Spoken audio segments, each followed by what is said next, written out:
This is the Samsung Galaxy A23 Disassembly. If you want to see more videos like this, make sure you subscribe and follow me on Twitter so you'll be notified when I upload a new video. And if you need any tools, there are links in the description.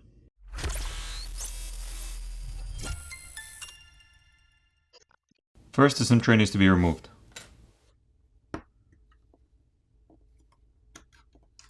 Next, we need to apply heat to the back plate using a hairdryer or a heat gun to loosen up the adhesive underneath, and then we're going to use a plastic pry tool to pry the back plate off. Here's a better look at the plastic back plate. The glass camera lens covers can be replaced by applying heat and gently prying them off. Now there are 16 Phillips screws that need to be removed. Once the screws are removed, the flex cable for the fingerprint reader needs to be disconnected from the main board. Next, we need to place a plastic pry tool in between the back housing and the frame of the screen, and then we need to run it along the edges to pop off the catches.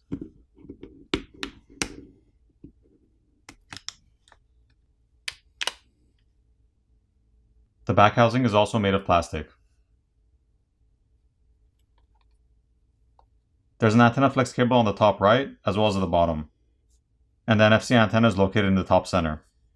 On the other side, we can see more antenna flex cables on the top, as well as the speaker on the bottom, and a layer of graphite film to help transfer heat. Now that we have access to the battery cable, we're going to disconnect that first. Once the battery cable is disconnected, we can proceed to disconnect the rest of the cables. If you need to replace the screen, at this point, you would need to disconnect this flex cable which connects the main board to the screen, as well as this cable which is attached to this flex cable, and then you would heat up the front of the phone where the screen is to loosen up the adhesive underneath, pry your old screen off, apply new adhesive, and reapply your new screen, making sure you run the flex cable back to the opening in the mid-frame, and reassemble the phone. There are two coaxial cables on the bottom right side of the main board that need to be disconnected by just popping them off. Next, the front-facing camera can be disconnected and removed. Here's a better look at the 8-megapixel front-facing camera. There's a single Phillips screw which is holding down the main board that needs to be removed. Now we can lift up and remove the main board. On the main board, there's a 5-megapixel ultra-wide, a 50-megapixel main, a 2-megapixel depth, and a 2-megapixel macro lens. The camera connectors can be disconnected by just popping them off. The main camera is the only camera that has OIS or optical image stabilization. The LED flash is located here, and there are rubber gaskets around the connectors. There's a secondary microphone located on the back, the SIM card and memory card reader, and there's some heat transfer tape over the back shields. Once that's peeled back, we can see thermal paste on top of the processor and this chip. Here's a better look at the processor with the thermal paste removed. The two other ends of the coaxial cable need to be popped off and disconnected from the subboard.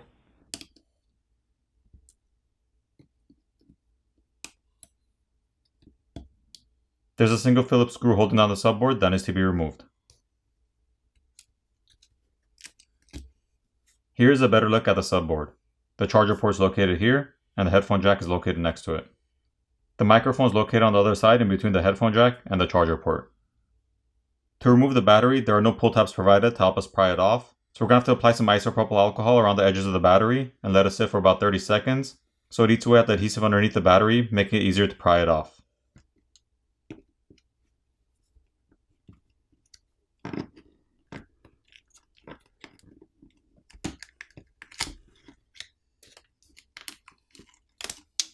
Here's a better look at the 5000 mAh battery.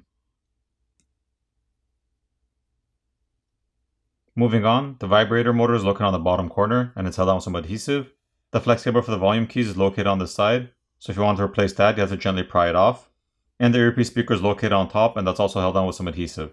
There's also a thermal pad which sits underneath the motherboard in between the motherboard and the frame of the phone to help transfer the heat away from the processor to the frame and out to the front of the phone. And there's a liquid damage indicator sticker which is the white sticker underneath the SIM tray. For the repairability score, I give this phone a 7.5 out of 10. Now it's time to put the phone back together.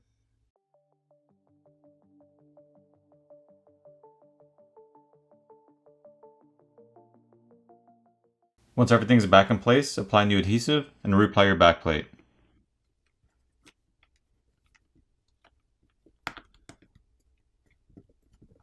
Flip over the phone, power it on, and you're done.